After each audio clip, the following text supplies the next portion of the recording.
So, quick question. What's your greatest fear? Do you have a phobia or a fear?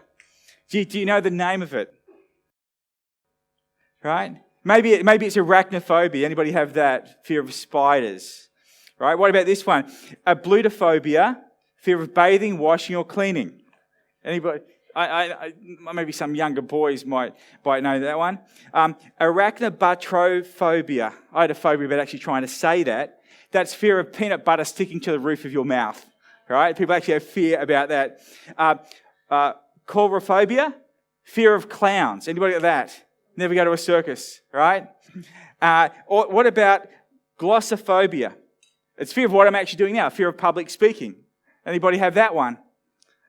And what about this one? Nomophobia. I suspect there's a few people who have this one. It's fear of being out of mobile phone range, right? That's a phobia. And what about the book? Anybody actually read the book or seen the movie Fault in the Stars? Yeah, it's a movie, it's a story, it's a love story. It's between a 16-year-old, Hazel Grace Lancaster, and she's a 16-year-old cancer patient, and she falls in love with somebody else called Augustus Waters. And Augustus Waters he's full of life, and he's actually in her support group, and they sort of strike up a friendship, and a romance starts to ensue. And in one particular scene in the movie, they're actually in this support group gathering, and the person leading the group asks them this question. They said, "What is your greatest fear?" And this is how Augustus answers the question. He says, "Oblivion. I intend to live an extraordinary life, to be remembered." Isn't that perhaps our greatest fear, that your life would mean nothing, that your life would fade into oblivion, that it would have no significance? And isn't perhaps one of our greatest hopes would be that our life would be extraordinary? It doesn't mean it has to be known, but we'll live a life worth being remembered. We'll live a life that we're proud of. We'll live a life where we actually have some stories to tell at the end of this, some things that actually happened in our life. Isn't that the sort of life that we'd want to live? And tonight I want to look at somebody whose life actually started fairly ordinary and ended up living in a very, very extraordinary life. And I don't want to go through his entire life. I just want to look at one particular scene in his life where I think that the light bulb sort of went on. There was this aha moment where this person almost sort of stepped into the moment from living a possibly an ordinary life into an extraordinary life. I want to look at this guy called Peter. And Peter, when we first encounter Peter's just living an ordinary life.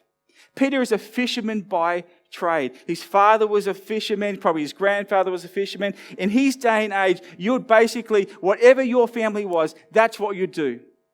And so he probably had his life mapped out from being a little kid. He knew that he would become a fisherman, he would take over the family business, and that's how his nice, normal, comfortable, somewhat ordinary, but that's how his life was meant to pan out.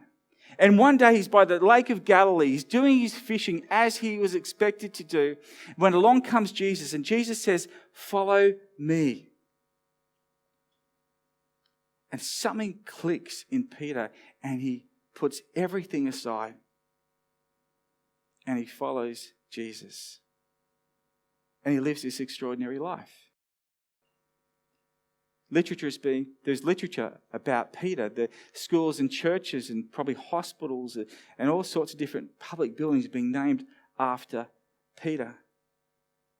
When he gave his very first sermon after Jesus had died and resurrected, it was so compelling. 5,000 people decided to follow Jesus because of what he said.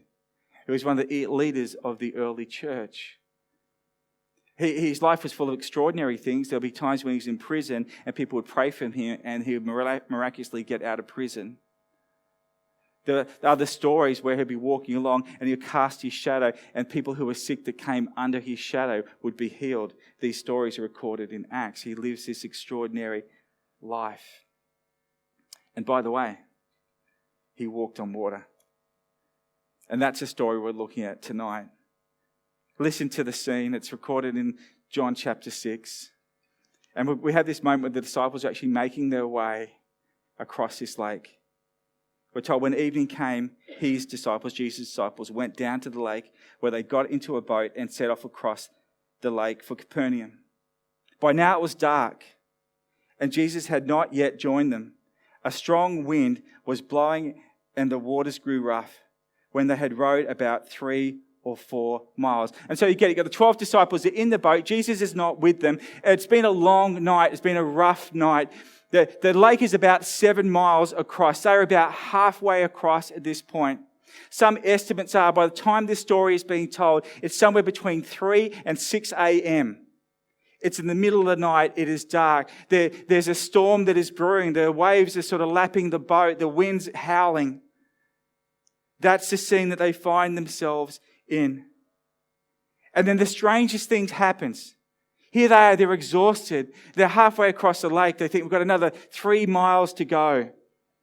And then listen to the second half of verse 19. They saw Jesus approaching the boat, walking on water, and they were frightened. Now we sort of read that. Is that not a strange moment?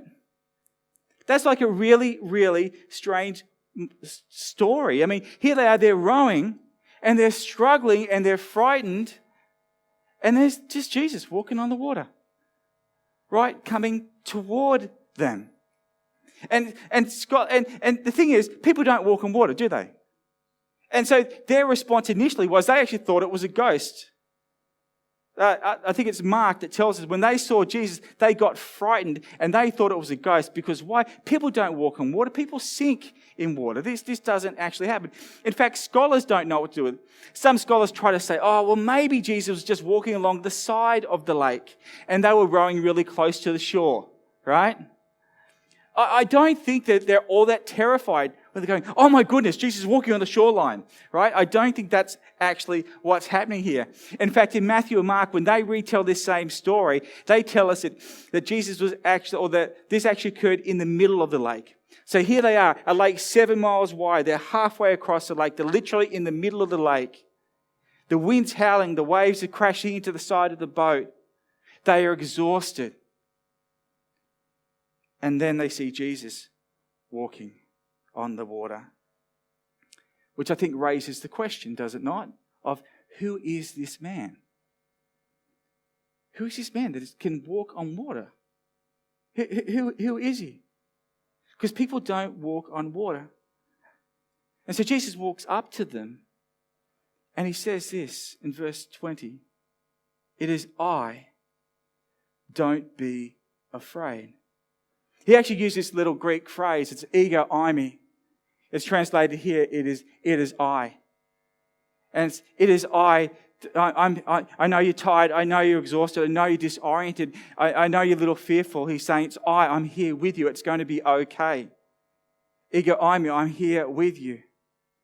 And it's really interesting because when John tells this story, it's almost like he wants us to catch that little phrase.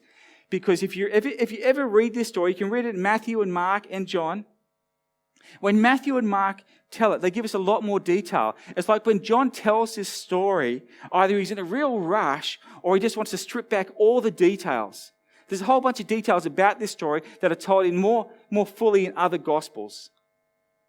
John gives us a really simple version of it, and I think in part because he knows about the existence of Matthew and Mark. When he wrote his Gospel, it was written much, much later than the others. So maybe he figures everybody knows that story anyway, but he wants to highlight something. He wants to highlight, I think, that little phrase in the Greek, ego eimi. It's translated, it is I, but most common, which we translate it is I am. And John uses that phrase all the time in the Gospel of John. He has Jesus saying, I am all the time. Jesus says, I am the bread of life. I am the light of the world. I am the door. I am the good shepherd. I am the resurrection and the life. I am the way, the truth, and the life. I am the vine. Ego eimi. I am.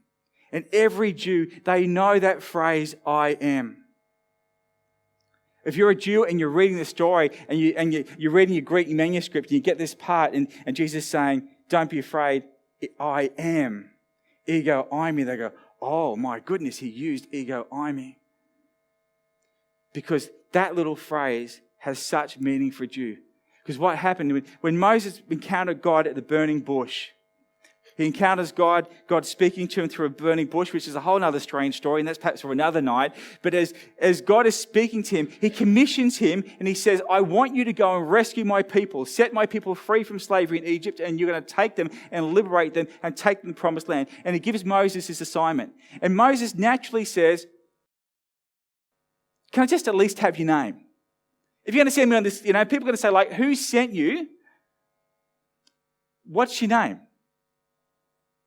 And God's answer is, I am.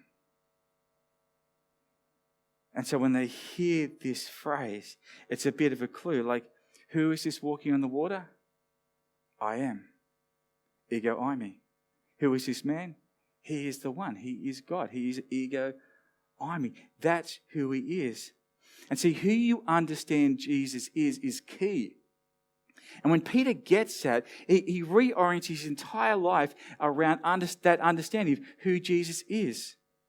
And I want to flip now to Matthew's account, because now that Peter gets it, and I think Peter gets it, he seems to be ahead of the curve in some ways in this respect. He gets it. Hey, this is no ordinary man. This is that I am walking on the water. This is Jesus walking on the water. People don't walk on water. There is something about this man. Who is this man? Maybe he is the prophet. Maybe he is the king. Maybe he's the one they've been waiting for. Maybe he's more. Maybe he's a Messiah. He's got all these things circulating in his mind, but he knows this is no ordinary man. And so what does he do when he sees Jesus walking on the water? Well, Matthew tells us about what Matthew actually does. Matthew 14, we're told. Peter replied, Lord, if it is you, tell me to come to you on the water. Come, he said. Then Peter got down out of the boat, walked on the water, and came toward Jesus. But when he saw the wind, he was afraid and beginning to sink, cried out, Lord, save me. Immediately Jesus reached out his hand and caught him. You have little faith, he said. Why did you doubt? Peter, in this remarkable moment, actually seems to get it. He gets who Jesus is. And so he dares to believe that where Jesus is, maybe I can be. And it's almost like he has this inkling that if Jesus is there, maybe I can be where Jesus is. Maybe I can do what Jesus can do.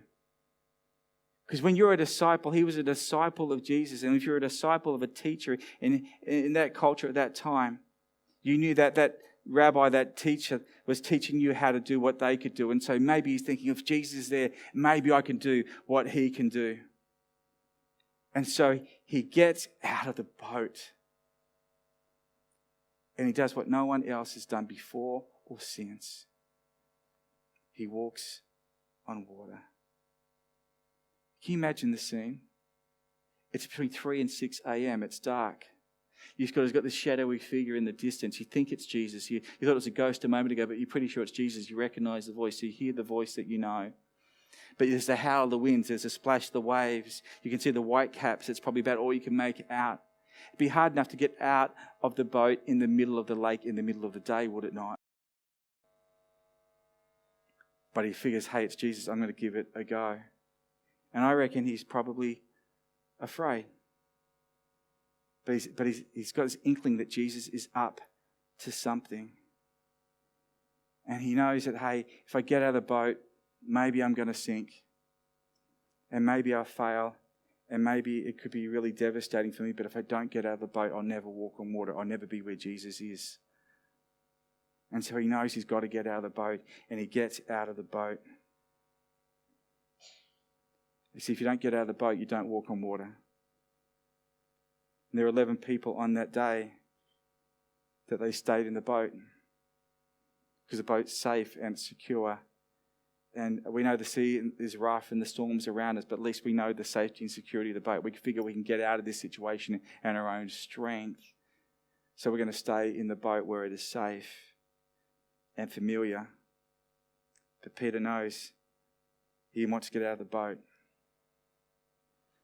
And so when you get this inkling that Jesus is up to something in your life and you get a sense that maybe he's whispering to you, do you want to come and join me on this crazy adventure?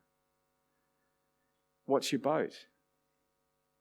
What's that thing you think, I hear you, Jesus, but I don't want to get out. Your boat sometimes can be like, I want to be liked. And if I get out of the boat, that people might not like me anymore. I might be rejected. I might fail. What if I sink? What if I'm embarrassed? What if I make a mistake? And so maybe it's fear, maybe it's comfort, maybe it's security, maybe it's just what we know. All these things become our boats, and we say, I got a sense that Jesus is up to something. I feel like he's calling me to something, but I know the boat, and the boat is comfortable, and the boat is what I know. And you can stay in the boat. And it's normal to stay in the boat. It's perfectly acceptable in many ways to stay in the boat. It's sensible to stay in the boat. It's civilized to stay in the boat. That's what most people would do. But you don't live the extraordinary life in the boat. You don't live the risky life in the boat. You don't get to walk on water in the boat. It's only when you step out of the boat and take the risk do you get the adventure that Jesus is calling to you. Then do you get the extraordinary life? I wonder how many times Peter would sit by the campfire and just retell the story of the night that he walked on water. And by the way, this isn't just about just being reckless. It's not like Peter was there and he thought, hey, there's Jesus, I'm going to just jump out of the boat and see what happens. This isn't just saying, hey, if you think Jesus is up to something, just jump and go for it and take a risk and think, and maybe God's in it. Sometimes I think that's okay. But that's not what Peter's doing here. But Peter actually asks a question. He says, Lord, if it's you, tell me to come to you on the water. He's saying, I think you're up to something. If it's you and you want me to come, tell me to come. And Jesus says, come. And Peter says, basically, good enough. And he steps out of the boat. Because you have to step out of the boat to walk on the water. And maybe you know that Jesus is inviting you to do something, to take a risk.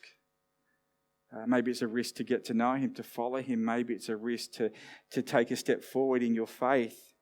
Maybe it's to share your faith more boldly. Maybe it's to stretch yourself by serving in some capacity. Maybe there's something you know that you get a sense he's saying, give it a go. And you're saying, I hear you, but I like my boat.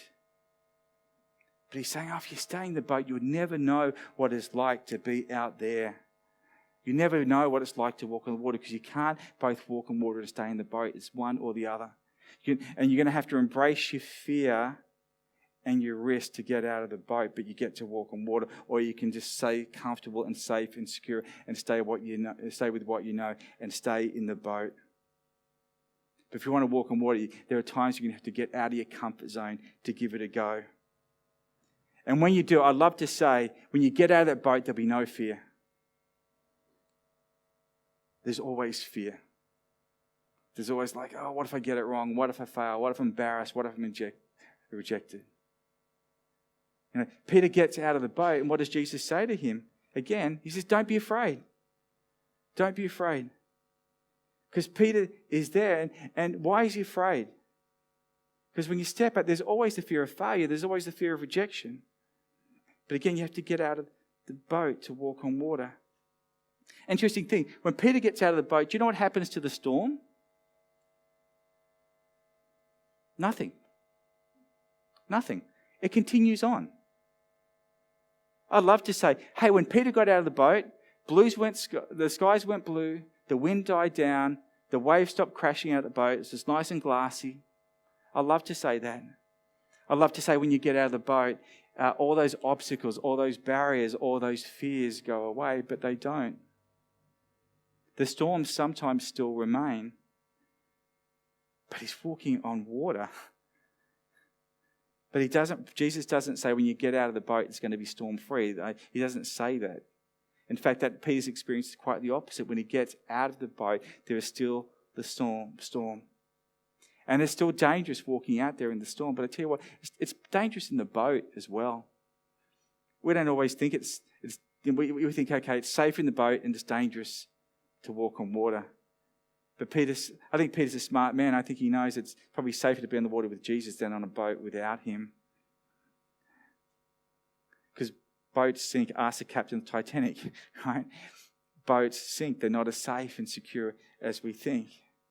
And so Peter's there, he's walking. He can feel the wind against him. He can see the waves, probably the white caps as the wind sort of blows across the water. And he gets afraid again. And he actually begins to sink. And so the question is, did Peter actually fail? Is this a big failure? I suggest to you, failure is not actually an event. It's our perspective on an event. I love it. Winston Churchill said, was apparently he failed grade school, the former Prime Minister, of the UK during World War II. And Winston Churchill was asked, did you fail grade school? And he said, I've never failed anything in my life. I was just given a second opportunity to get it right. Right? Thomas Edison, who made the light bulb, somebody asked him, is it true that there were 1,000 unsuccessful attempts to get the light bulb right? And Edison says, I didn't fail. The bulb was an invention with 1,000 steps. Right? He understands that sometimes there'll be risk, sometimes there'll be fear, sometimes we'll sink a bit. Did Peter fail? Well, he sunk a bit. Yeah, okay. But yeah, but he walked on water. Nobody else could say that. Nobody else could sit by the campfire and tell the stories of the night that they walked on the water. And Peter got to know firsthand. Yeah, sure he sank, but he got to know firsthand that, hey, what I thought was impossible was just possible. Look what God just did in and through me because I got out of the boat. He got to understand that what was possible with God that he thought was never possible. And could it be, I reckon, the worst failure that night was not Peter's sinking, but was staying in the boat. I reckon there were 11 more failures that night than Peter.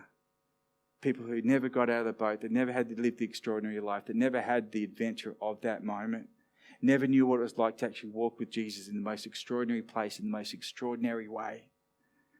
But Peter knew that. And when you step out of the boat, there'll be times when you'll get it wrong. There'll be times when it won't work out the way that you thought. There'll be times when you get distracted. And there'll be times when you feel like you're sinking. But when you're out there walking on water, even when you're sinking, you're learning and you're growing and you're starting to understand just what is possible with God. But you only ever know it when you get out of the boat and give it a go. And understand that, hey, I might step out of the boat and sometimes I'll be doing okay and things will be going well and life will be going well, or I'll be growing in this way or achieving this. But sometimes you'll hit an obstacle or a roadblock, or you'll start to sink and things won't work out the way that you thought they would or should. And in those moments, you're still going to learn, you're still growing. I love a story of Edmund Hillary, who conquered Everest. He had many unsuccessful attempts before he actually conquered Everest. And there's a story about at the end of one unsuccessful attempt, he stands at the bottom of Everest and he shakes his fist and he says, "You're as big as you'll ever get, but I'm still growing. Right? I'll get you because I'm learning through all my failures, through all these attempts, through all this journey. I'm actually learning what I need to do to reach the summit." And of course he did reach the summit. And so I want to ask you tonight, what kind of life do you want to live? What kind of life do you live? Do you know the ego I me? Do you know the I am? Do you know God? Are you prepared to step out of the boat and live this extraordinary life with Him? And maybe there have been circumstances in your life and experiences in your life that have conspired to tell you that, no, you're just ordinary. And that God doesn't want to do anything with you, doesn't want to know you, doesn't want to do anything in or through you. And maybe you think, oh, I've got no other option. I just need to stay in the boat. And yet that's not what we find in Scripture. Maybe you need to start believing that you can live a life of significance and meaning and this extraordinary life with God if you just step out and see what He can do in and through you. Because Peter had a few minutes walking on water. And what did he learn? He learned, hey, when I step out of the boat, there'll still be storms. There'll still be storms. I think he learned that. When he stepped out of the boat, I think he learned that maybe that even a frightened man can walk on water. See, all it took was courage. See, courage isn't the absence of fear, it's mastery over fear. I reckon he was still fearful, but he said, I'm going to be courageous enough to trust Jesus and step out in this. And then he learned, I think, that he, an ordinary man, can live an extraordinary life. And what was impossible for him was possible for God. And the life that he could live was not based on his competence or his capacity. The extraordinary life that he could live was simply based on whether he would live a life of faith, whether he would trust Jesus when he would hear that voice. And when Jesus says, come, would he do this crazy thing in the middle of a lake and step out? As he steps out, he walks on water. And I wonder what God could do through you. If when next time you hear his voice, next time you think, is that God? Is that God's voice that I hear? Is that little nudge? When you feel like he's pushing you, inviting you, beckoning you to come and to give something a go. Whether you be courageous enough to step out of the boat and see maybe, just maybe, what you thought was impossible is possible. And maybe start to turn our normal, ordinary lives into an extraordinary life with God. Let me pray. Father, my prayer would be for everyone in this room, quite simply, Lord, that I want everyone here to live an extraordinary life. I don't think there's anybody that's ordinary in this room. I think you see the possibilities and the potentials of everybody in this room, that you see the extraordinary things that you want to do in and through everyone here, the things that you fashioned in them, the possibilities that lay before them. If they'll just heed your call, listen to your voice and take a risk. And so, Father, my prayer would be that they would find the courage like Peter to step out and to take a risk and to experience a life walking with you. In Jesus' name we pray. Amen.